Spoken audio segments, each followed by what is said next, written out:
Shout out sa mga babaeng 40 pataas dyan.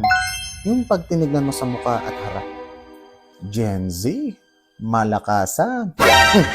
Huwag tayo maglokohan dito, alam yung katotohanan. Pagdating sa likod at loob, Gen X na yan. Kamusta naman yung gising mo kaninang umaga? Mahirap pero kinaya. Sakit, no? Yung likod at tuhod ba?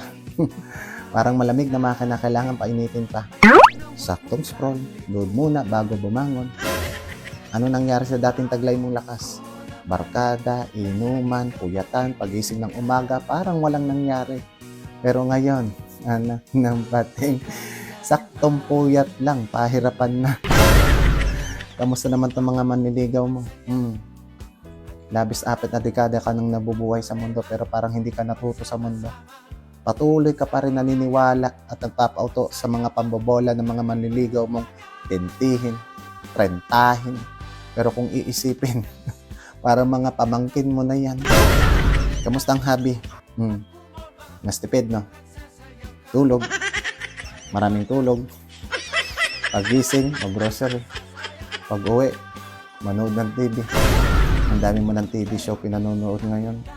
Samantalang dati, TGIS at tabing ilog lang. Naiinis ka sa mga nagkakantahan, nagsasayawan sa TikTok. Pero noong panahon, alam mo, masayang masaya ka na sa mga kantahan at sayawan doon sa That's Entertainment ni Kuya Jones. Tara na, doon sa Batibot. Doon sa Batibot, tayo na. Dahil mga bata sa Batibot, maliksi at masaya. Ano, kinanta mo rin ba? Alam mo na, matanda ka na.